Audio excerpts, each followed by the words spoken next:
What's up, gang? Said I do it, so here I am. Day one of Fantastic Fest is down in the books. So I'm doing this live before day two starts. That way I can give you guys my a little clearer-eyed reaction to the movies I saw on day one. Only saw three movies because opening day you only get three movies. They start around 5. Let people get in on time, not have to rush opening day, all of that, get set up cozy. It's good little setup, but still was a little tired and feeling a little better today. I think today's gonna go well. Not that yesterday didn't go well, but probably not gonna be as wiped out as I was yesterday. So, uh, if you guys don't know what Fantastic Fest is, we did a video about it a few days ago. It's on the page. Go check it out. Come back to this. I don't know. Do whatever you want. I don't care. So I'm just gonna go through quickly the three movies I saw yesterday, and then I will tell you guys what the lineup I got going tonight, today and tonight is, so you guys can maybe look out for that. So the 5:15 movie I watched was Cloud, Japanese movie, the new film by Kiyoshi Kurosawa. The fella did Cure and Pulse, two beloved J horror classics. And while this movie is weird and has its own unique tone and sensibility and sense of dread and like just not really going for reality, its own weird, easy to say Lynchian with shit like this, but kind of Lynchian thing going on with how it's like kind of realistic but not. Um, it's a weird one. I liked it a bunch, but it's a weird one. Describing it doesn't even get across how weird this movie is and like what the actual experience of watching it is.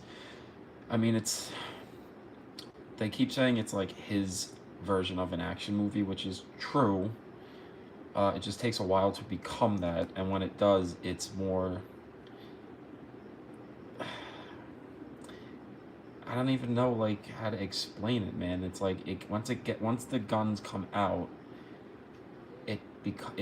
like that stuff becomes more realistic because it's not big shoot 'em ups, dual wielding, John Woo stuff, even not even John Wick stuff, not even the raid stuff. It almost feels like this is the most realistic stuff in the movie.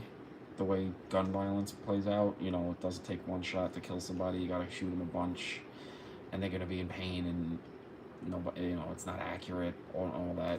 Um, but essentially, the movie is about. I got the page up because I'm never gonna remember names and shit like this with movies during all this. It's a lot going on, folks. Ryutsuke is a kind of a ne'er do well, layabout sort of bum. Not a bum, but doesn't really have a lot of drive in life. Works at a laundry facility, but mostly he does reselling. You see these third market guys on eBay and Amazon and whatnot, or kind of hints at like this is a dark web sort of thing in this world. So I'm kind of curious what the cultural differences are in Japan in terms of what reselling is like. I don't know. It feels like it's maybe kind of like a shady thing. Maybe it's just a thing he does in the writing to kind of make it feel like more of a crime movie. I don't know. I can't tell you. All I know is that he's a reseller, and he decides to kind of just go all in on that and quit the laundry and move in with his girlfriend to a bigger place. It's a place outside of Tokyo where he was living before. It's very isolated, and he takes on an assistant to help him. And yeah, nice. It's gonna be exhausting week. Um, Takes on an assistant, and the assistant's a interesting fella, unique, almost kooky, but not over the top kooky. Just kind of in a way like maybe he's just a small town dude living in a lonely world. But weird things keep happening, and things aren't going right for him, for Ryusuke, and just builds and builds, and this weird like I can't, it's just hard to explain, and I don't want to give away too much without, because it's almost gonna like maybe affect how you think about the movie, and then you go in not properly like ready, and I don't even think there's a way to properly be ready for this kind of movie. um Things just build and build until things go wrong, and it's a movie about, not, the most unique topic in the world, but how capitalism and the chase for money turns us into monsters, and like makes us and allows us to treat others with less dignity than they deserve. And it's just, like a lot of like a lot of movies now, it's taking that idea and mixing it with how that has changed, the way that looks changed with the advent of technology and the internet and all that, and how the dehumanizing is different now than it was when it was, greed is good, Wall Street, 1980s nonsense. I really dug this movie a lot. It's a weird one, maybe a little smidge too long, but I liked the weirdness. I liked what it's saying. I liked a lot about it. I'm not gonna give away too much on this one because really it's so weird, and I also don't know when it will come out here, if whenever, when anybody will get like a chance to see it.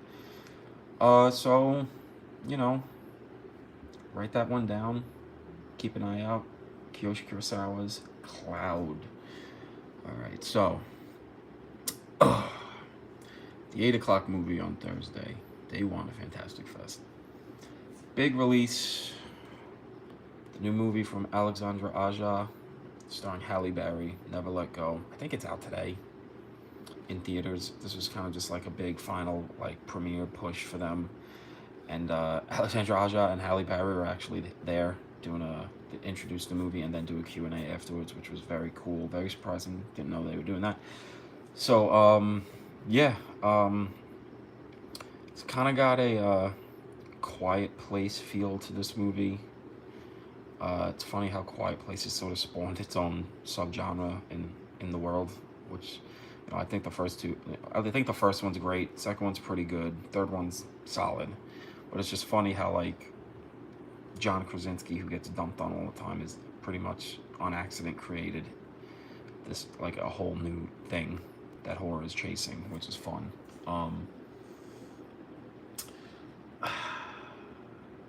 This is a hard one because it's not bad, but I don't think it's all that. I don't think it rises to good. I think it's at best serviceable.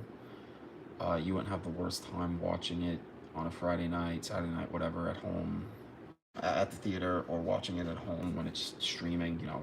Feels like this would have been like a TNT movie back in the day. Just kind of catching like, oh, that was, fun, whatever. It looks good. Aja knows how to shoot a movie. That's been clear since day one. It's not his usual violence fest. There's some violence, there's some blood that pushes it into a harder territory than a movie that basically focuses on two kids. Halle Berry's the biggest star in the movie, but it's about her two kids in this, quote-unquote post-apocalyptic world. That's a big part of the movie. Is she telling the truth about the evil that's plaguing the world and keeping them inside? And there's interesting stuff, and that idea of like, is kind of like tackling that idea, is the doomsday prepper essentially at the heart of this movie. Is she crazy or not? Is there actually a post-apocalypse, and what does that do to the family, and the themes of never let go, and how families can lock onto you and keep you trapped and pass their trauma onto you by trying to not pass it on to you, and all that stuff. But it's a little too slack. It's not all that scary. Maybe could have used another pass or two in the script to kind of put some more tension, some more scares into things, to kind of juice the proceedings. The world building's weird, which feels kind of to a point, but then the movie ends in a not great way. That hey Kyle. feels like they kind of fucked up the themes and the messaging and and how it works with the story they were telling, which is it's kind of a bummer. But I don't think it's the worst movie in the world. Certainly not the worst movie I've ever seen at this fucking festival. Probably not going to be the worst one. If this is the worst movie I see at the festival, then this was a good fest. Um, yeah, so I don't know. It's going to be in theaters. If you got AMC A List or Alamo Season Pass or one of these things, give it a shot. I don't know. It's fine, I guess. Nice seeing Halle Berry in person though. That was a fun surprise. Um, yeah, I don't know. And then big one of the night for a lot of people, especially a lot of people in my world, friends and all of that, horror people, was the premiere of Terrifier 3. It's supposed to start at 11, but didn't really start until 11:40-ish, which was just so great after a long day of traveling and being in the Texas heat. So glad they got this shit done on time. Never been the biggest Terrifier fan. I watched the first one when Terrifier 2 was kind of burning down the box office, making everyone go crazy. And I was like, fine, I'll watch Terrifier to get to this stuff before I get into Terrifier 2, which is a bad movie. Terrifier 1 is almost unwatchable. Terrible fucking movie. Hate it. I hate the first Terrifier. It put me off on watching Terrifier 2 for like a year or two. I didn't watch Terrifier 2 until like a week ago because Terrifier 3 was going to be here and I needed to know if I should waste my time watching Terrifier 3. And Terrifier 2 was better than the first one. Still got a lot of problems with it. Don't love it, but hey, it's too long. Writing's bad. Mythology is stupid. Almost barely even qualifies as like thought out, but gore's good. Lauren Lavera as the final girl Sienna is great. She helps really anchor the proceedings and make it watchable because almost everybody else in these movies in Terrifier 2 is like not good. I don't like Arthur Clown. I just don't think Arthur Clown's funny or whatever. I think he's annoying. I think that his whole shtick is just annoying, and it's part of this movie's thing of just dragging everything out. His whole thing is like, look at how loud and obnoxious and long all of my shtick is. It's like, all right, buddy, let's go. We get it. You do violence and all that, and sometimes you pull out a gun, which is annoying in a slasher movie, but fine. Hey, whatever, great, good. You're a star. But it was enough to make me go, all right, Terrifier 3 premiere. I'll watch it. Nothing else in this slot, the 11 o'clock slot, that's really killing. That's taking my attention. Started late, but as I was walking around, turned to my whatever side, I don't know. I turned while I'm outside, and there's Lauren Lavera. I'm like, oh, there she is, Sienna herself. And then as I'm walking through, I go to the bathroom to kill some time. And as I'm walking back out from the bathroom to go outside, who walks past me but Chris Jericho, the Ocho himself. I was like, oh, cool. And then I saw Spencer Charnas from Ice Nine Kills outside too, and I'm like, oh, they're going all out for this premiere.